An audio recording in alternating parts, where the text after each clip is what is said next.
네,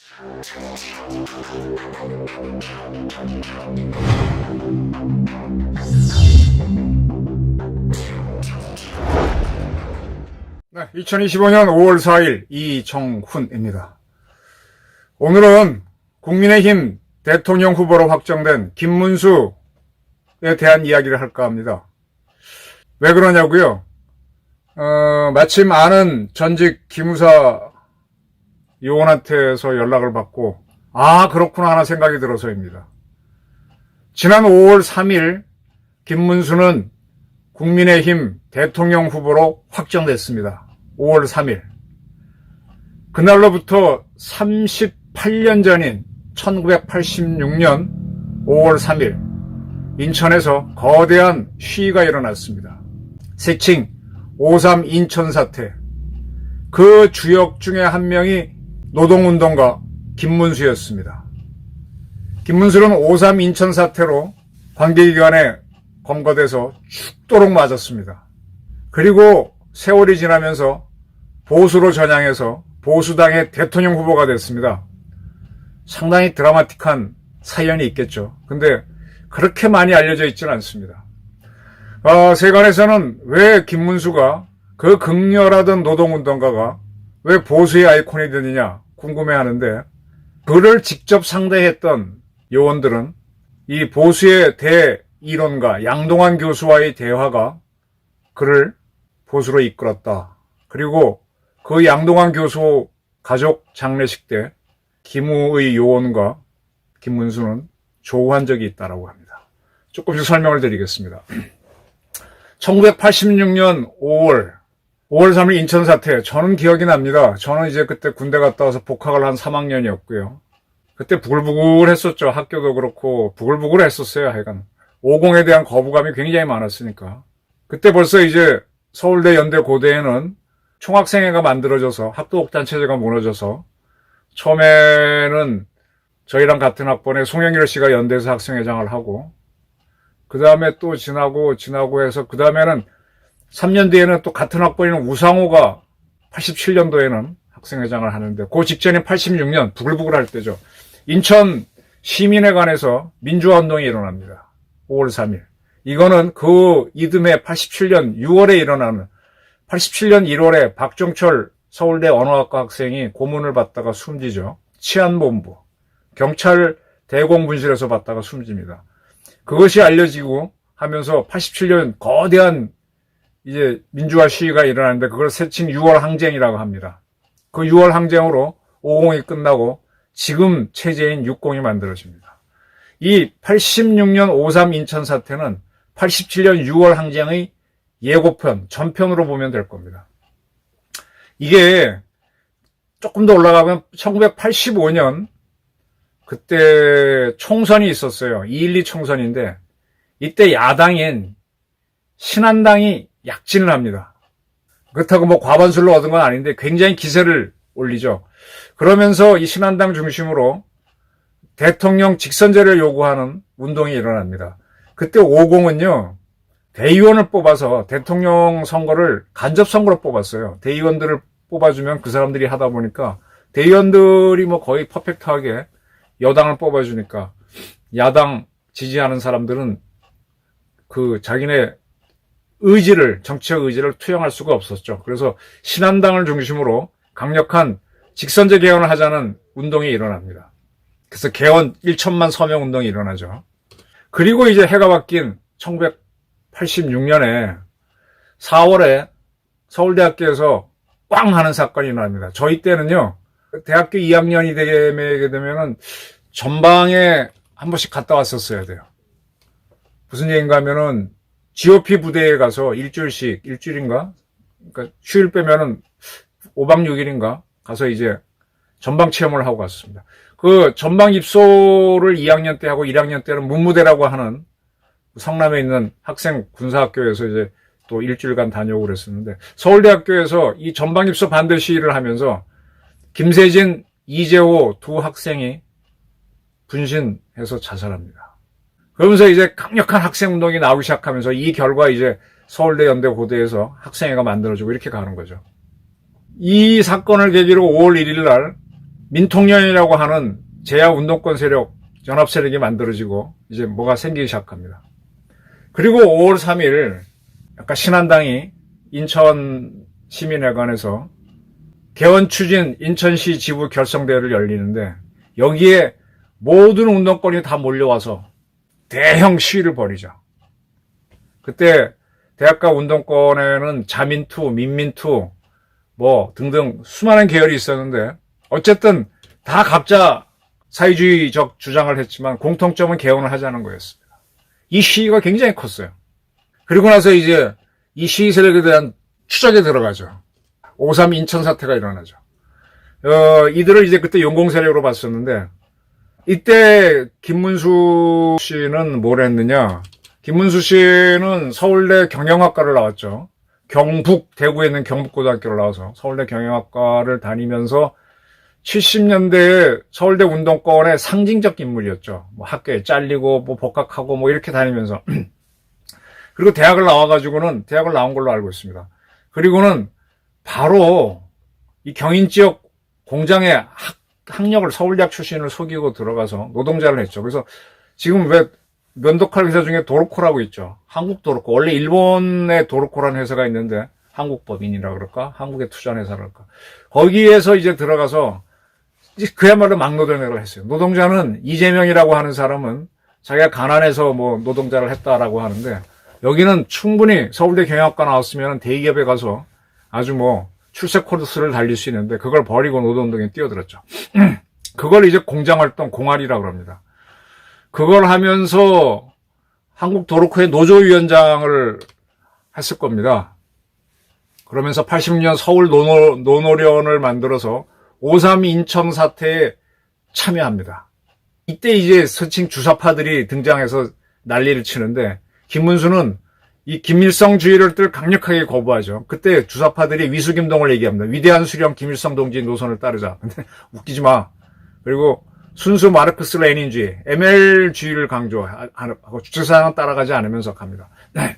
이렇게 이제 김문수가 할 때 김문수를 노동운동으로 이끈 사람은 국힘당 전신의 당이 뭐죠? 하도 이름을 바꿔서 그 당을 이끌었던 심재권 씨가 이끌었다고 하죠.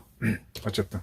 자, 그리고 이제 김문수에 이어서 그 뒤를 이어서 노동을 했던 사람이 심상정 정의당 대표였던 사람입니다. 심상정 결혼할 주선도 김문수가 했다 그러죠. 자, 김문수는 이 사건으로 쫓기는데 지금 세상에는 이때 국가안전기획부가 김문수를 검거했다라고 하는데 그건 아닙니다. 누가 검거했느냐? 지금은 방첩사령부라고 하나요? 그전에는 기무사령부, 저희가 대학 다닐 때는 보안사령부라고 그랬습니다. 보안사에서, 그때는 이제 보안사가 민간인 사찰도 하고 할 때였거든요. 제가 군대에 있었던 83년인가? 그때 보안사에서 이병이, 원래 보안사는 민간인 사건, 군의 사건만 다뤄야 되는데 그 추적한다. 윤석영 이병이 그걸 공개해서 난리가 났었습니다. 그래서 보안사를 기무사로 이름을 바꿨나? 83년도 보안사 윤석영 이병 사건이 엄청 컸어요. 그래서 이제 보안사는 그때 아마 기무사로 이름 바꾸나. 그러면 이 민간인을 추적하지 말아야 되는데 그 보안사의 수사단이 이 숨어 다니는 김문수를 체포합니다. 그때 김문수가 숨어 다닐 때 지금 부인도 그때 한 공장에서의 노조 위원장이었죠. 설란경 씨인가요? 그분 집에도 숨어 있고 그게 인연이 돼서 결혼을 했다고 그러죠. 이러한 김문수를 체포한 게 기무사입니다. 그리고 서빙고 분실에 가서 죽도록 맞은 걸로 알고 있습니다. 이거는 김문수를 직접 다룬 사람들이 얘기입니다. 지금 세간에는 모든 지금 자료는 김문수가 국가안전기획부 안기부에 검거돼서 고문을 당했다고 하는데 검거한 거는 기무사입니다. 기무사 요원들이 확인해줘. 그리고 난 다음에 이제 기무사에서는 검거는 해놓고 윤석영 이병 사건이 있었으니까 이거를 당연히가 잡았다고 하면 문제가 커지죠. 그리고 민간인은 경찰이 하는 거잖아요. 경찰에 이 사람 데려가라고 통보를 해줍니다. 경찰 치안본부 대공팀들이 와서 김문수를 데려가려고 하다가 못 데려가겠다고 합니다. 왜? 쉽게 말하면 죽을까봐. 너무 패뿌린 거예요. 사람이 완전히 늘어져 있으니까. 그래서 이 인도를 거부합니다, 경찰이. 그래서 그게 난리가 나서 또 관계기관 조정을 해서 결국은 경찰이 데려가서 김문수를 이제 나중에 유죄를 받게끔 합니다. 그 정도로 김문수는 고문을 많이 당했고 아주 유명한 운동가였습니다. 이 사건, 이 5.3 인천 사건을 일어난 80년대, 6년, 7년대의 민주화운동 했던 사람들이 그 후에 민주당 정권이 들어섰을 때 이 5.18 광주 유공자와 같이 대우를 받아서 다 지금은 민주화 유공자로 연금을 받을 수 있습니다. 이해찬 씨가 이 사건으로 인해서 지금 연금을 받고 있고 5.18 유공자로 돼 있죠. 그리고 아까 심재권 씨도 연금을 받고 있습니다. 그거는 제가 심재권 의원한테 확인한 적이 있고 그거 내놓으시죠 내가 했더니 안 내놔서 그렇게 하신 적이 있는데 이 김문수는 나중에 김대중 정권 때인가 이거 다 연금 받게 해주고 유공자로 할 때 신청 안 합니다. 내가 그걸 물어봤어요. 왜 안 했어요? 그랬더니 내가 연금 받자고 했나? 한국 민주화 노동운동 하자고 한 거지. 하고 담백하게 자기 자랑도 안 했어요. 내가 확인할 때까지는. 그 얘기해주고 그건 말더라고요. 이 김문수가 이때 기무사에서 고초를 받은 거를 2016년 지금 민주당에서 아주 유명한 위원장 중에 하나가 최민희 의원이라고 있죠. 그 양반이 2016년 국회에서 테러방지법 막기 위해서 필리버스터를 할 때 이 안기부에서 김문수가 당한 고문 이야기를 합니다. 근데 여기서는 그때는 김문수하고 이렇게 반대편에서 쳐진 그때도 이미 김문수는 보수 쪽 정당에 있었지만 얘기할 정도로 그때 김문수가 당한 게 세요. 근데 그건 그게 국가안전기획부가 아니고 기무사다. 그렇게 해서 김문수는 이제 투어를 했다가 그러면서 그 후에 만난 사람이 그 보수의 대일원가 양동환 교수라고 있습니다. 아주 원로죠. 이분은 사실은 호적만 따지면 호남뿐입니다. 아주 보수. 호남이 절대로 진보가 아닙니다. 이영일 국회의원이라고 4.19 세대의 대표적인 혁명가라 그럴까? 그분도 호남뿐입니다. 아주 지금 보수적입니다. 양동환과 이 김문수가 이렇게 대화를 하면서 김문수가 자기의 ML, 공산주의 이론을 내려놓고 생각을 쓱 바꾸게 되죠. 네. 그거를 지금 사람들은 잘 모릅니다. 이게 나중에 양동환 교수께서 모친상인가 누굴 당했을 때 김문수도 참가에 오게 되고 또 양동환 교수는 기무 부족하고도 이게 뭐 교육 문제 때문에 통하셨겠죠. 그래서 기무의 책임자도 그 장례식에 갔는데 그때 양동환 교수가 두 사람을 이렇게 인사시키면서 여기는 기무사 어디다 그러니까 김문수가 악수를 하면서 그때 그 양반은 김문수를 알고 있죠. 자기 조직이 김문수를 체포해서 고문한 건 아니지만 알고는 있죠.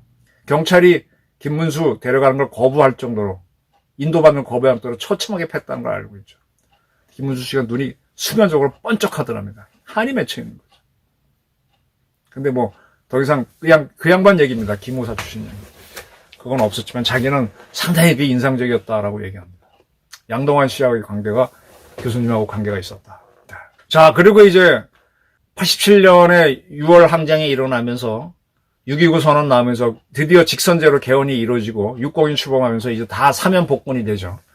그러나 그때 대통령 선거에서 노태우가 당선되죠.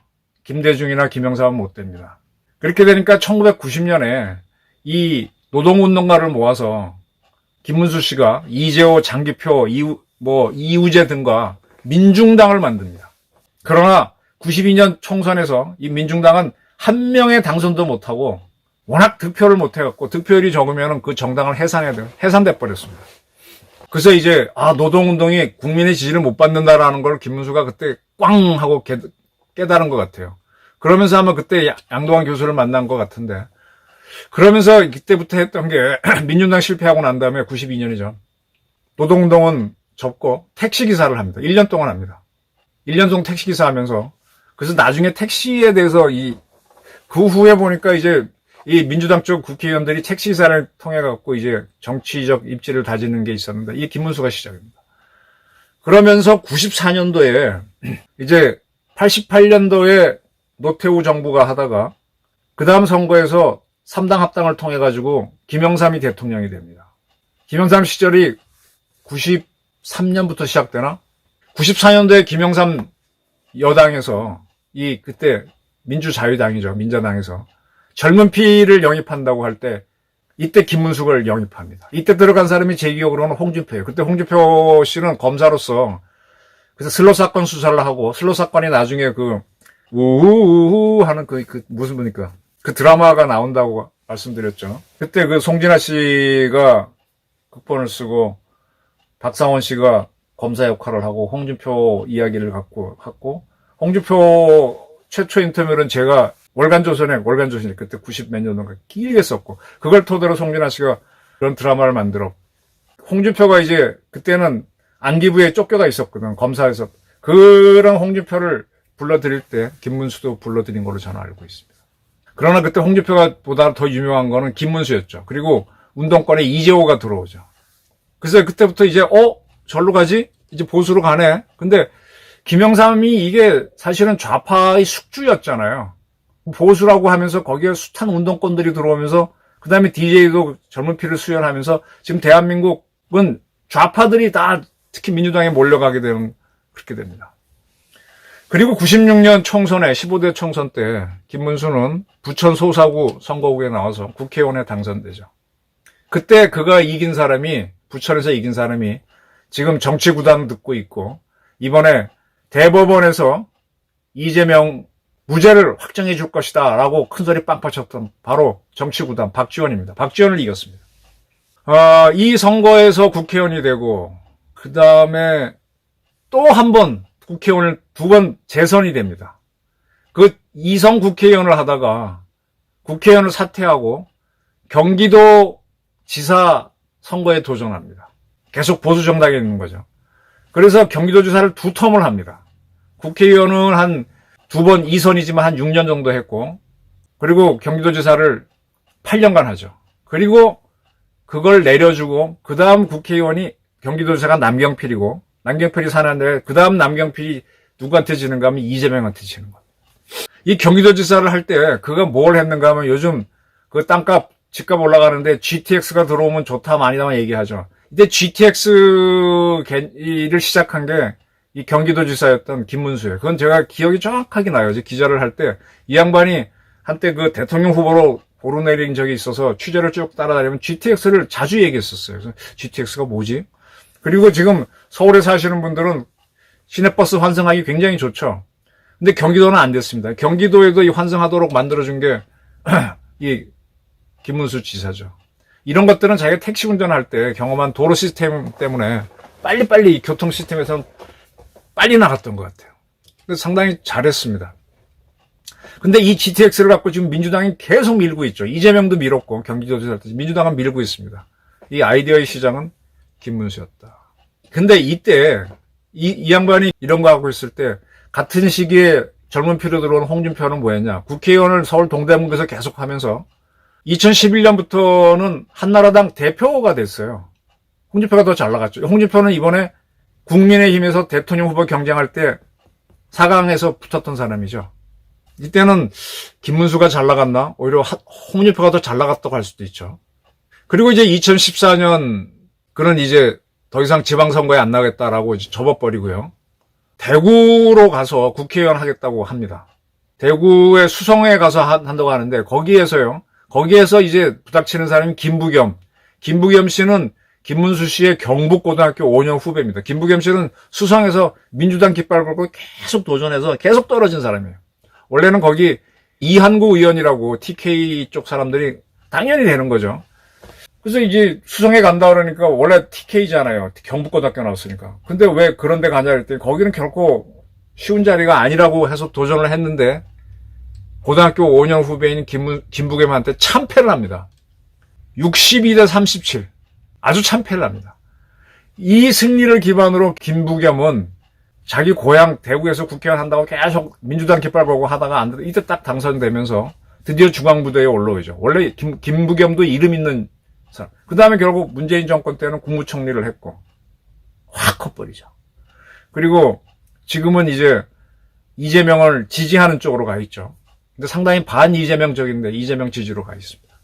그러니까 김문수는 굉장히 서열이 높은 사람인데 보수당에서는 홍준표한테 쳐졌고 자기 고향 내려가서 붙었을 때는 부천에서는 까진 잘 갔는데 홍준표가 당대표였으니 어떻게 보면 밀렸다고 하죠. 그 다음에 대구로 내려와서는 김부겸한테 칩니다.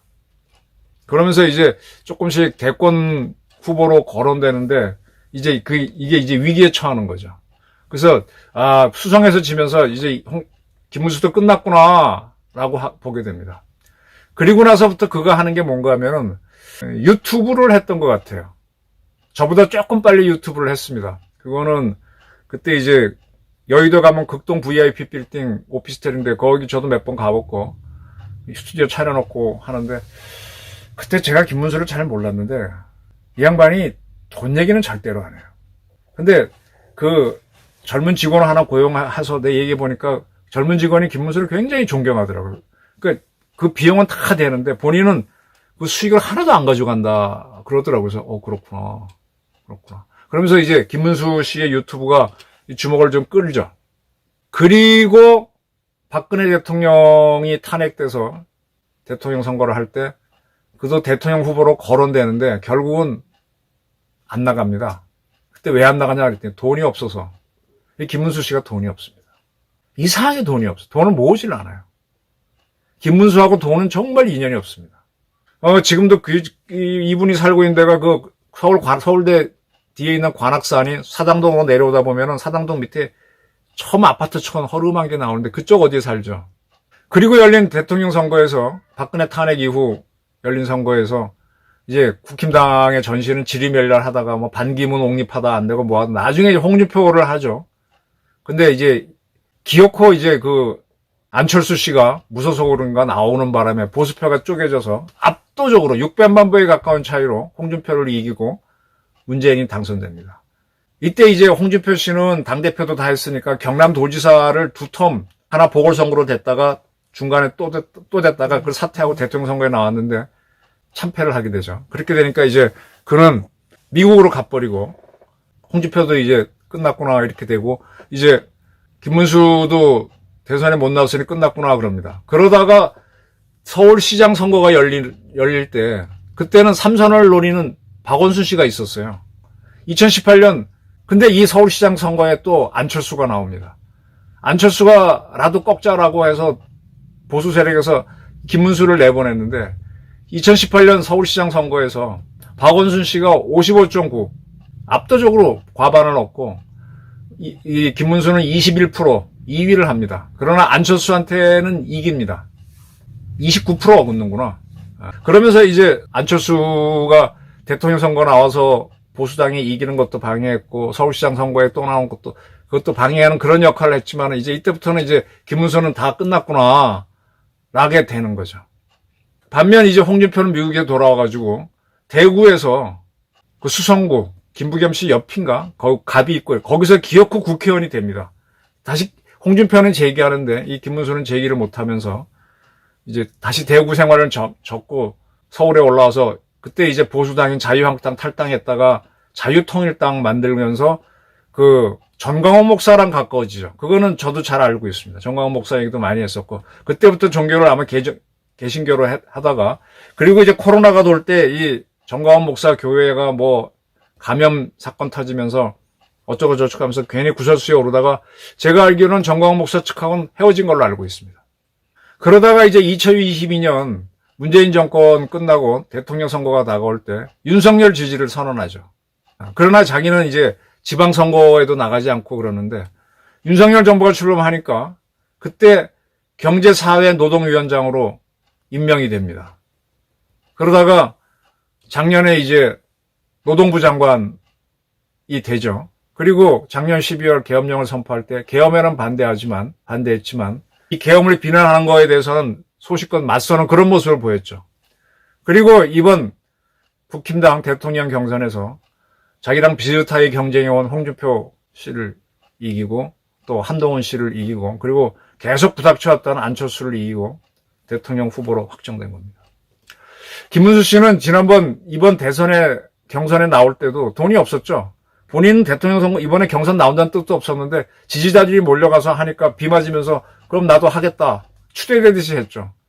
그 돈이 있어서 3억인가 내야 국힘당 경선에 나오는데 어떻게 마련했는지 모르지만 그렇게 해서 나와갖고 처음에는 김문수 씨 높았는데 확장성이 워낙 이 양반이 뻣뻣하잖아요. 확장성이 없어서 안 되는구나 했는데 의외로 이겼습니다.